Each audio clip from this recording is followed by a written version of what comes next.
दोस्तों आज इस वीडियो में हम लोग ये समझते हैं कि स्टे, आप लोगों ने भी सुना होगा किसी भी मुकदमे में आदमी स्टे लेने जाता है तो स्टे को खारिज कैसे होता है, हाई कोर्ट से आप स्टे कैसे ले सकते हैं, हाई कोर्ट से स्टे लेने में कितना समय मिलता है, यही सब आज हम लोग इस वीडियो में समझने वाले हैं। दोस्तों जय हिंद, नमस्कार, मैं एडवोकेट आशीष मिश्रा। लाइक कर दीजिएगा, शेयर कर दीजिएगा, सब्सक्राइब कर दीजिएगा ताकि इन्फॉर्मेशन और लोगों को मिल सके। अगर उनका भी किसी तरीके का कोई मुकदमा चल रहा है, कोई लैंड डिस्प्यूट है, कोई मैट्रिमोनियल डिस्प्यूट है दोस्तों, तो सारी चीजों में ये काम आने वाला है। अभी करना क्या है दोस्तों, सबसे पहले ये समझते हैं कि स्टे खारिज कैसे होता है।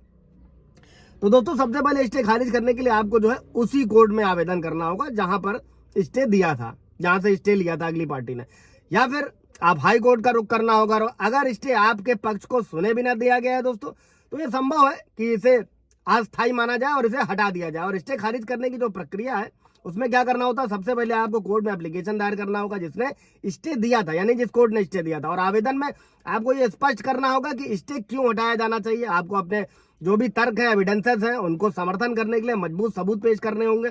इसके बाद आप क्या कर सकते हैं, अगर आप किसी भी तरीके से वो जो कोर्ट है उसके फैसले से संतुष्ट नहीं है जिसने स्टे दिया था, तो आप क्या कर सकते हैं, आप हाई कोर्ट में अपील कर सकते हैं और हाई कोर्ट में आप स्टे को चुनौती दे सकते हैं और इसे हटाने का रिक्वेस्ट भी कर सकते हैं। इसके साथ में आप अपने जो भी हाई कोर्ट आपके एरिया का, आपके स्टेट में लगता है, वहां पर अपील किए तो जो हाई कोर्ट है उसके सामने अपनी दलीलें पेश करनी होंगी, सबूत पेश करने होंगे कि स्टे क्यों हटाया जाना चाहिए।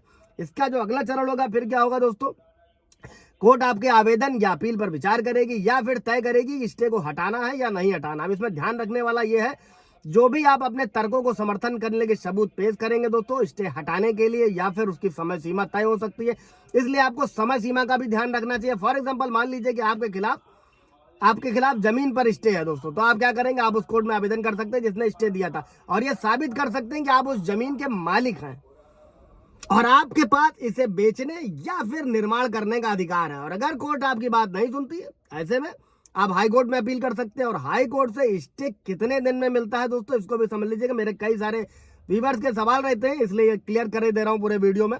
दोस्तों हाई कोर्ट से स्टे में मिलने में जो लगने वाला समय है वो मामले की गंभीरता और कोर्ट की प्रक्रिया पर निर्भर करता है। सामान्यतः क्या होता है कि प्रारंभिक जो भी सुनवाई होती है उसके 3 से 7 दिनों के भीतर अंतरिम स्थगन यानी कि स्टे जो है एक पक्षीय दिया जा सकता है। और इसके बाद में क्या होता है, विपक्षी पक्ष को नोटिस जारी करी जाती है और उनकी सुनवाई के बाद में जो जो स्टे का आदेश होता है उसकी अवधि जो है, उसका टाइम है, वो 2 सप्ताह से 2 महीने तक हो सकती है दोस्तों। और कुछ मामलों में क्या होता है, जो स्टे है वो कुछ दिनों, हफ्तों या अगली सुनवाई तक वैलिड रहता है। और प्रारंभिक सुनवाई, जब भी आप हाई कोर्ट में दोस्तों स्टे के लिए आवेदन करते हैं तो अदालत में सबसे पहले प्रारंभिक सुनवाई करती है।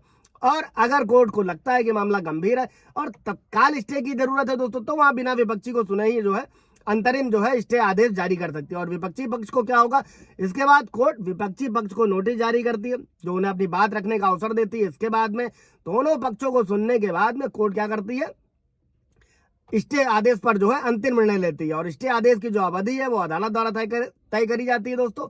ये कुछ दिनों से लेकर कुछ महीनों तक हो सकती है। और प्रत्येक जो मामला होता है आपको ये भी समझना होगा कि सबकी परिस्थितियां अलग अलग होती हैं, सब जगह एक ही रूल प्रोटोकॉल नहीं फॉलो किया जा सकता, इसलिए जो भी स्टे आदेश से मिलने वाला समय भी अलग अलग हो सकता है। और अगर आप चाहते हैं कि आपको जो स्टे है वो जल्द से जल्द मिले दोस्तों, तो आपको क्या करना होगा, आपको कोर्ट में ये स्पष्ट रूप से बताना होगा कि मामला कितना गंभीर है और स्टे की कितनी आवश्यकता है। क्योंकि इस मामले में सुप्रीम कोर्ट ने भी साफ किया हुआ है दोस्तों कि हाई कोर्ट द्वारा जारी किया जो भी स्टे होगा वो 6 महीने के बाद भी स्वतः यानी कि ऑटोमेटिक खत्म नहीं होता है। तो ये आपके लिए बहुत बेनिफिट होने वाला है। अगर इससे रिलेटेड कोई सवाल जवाब होगा दोस्तों, कमेंट में पूछ लीजिएगा। Thank you.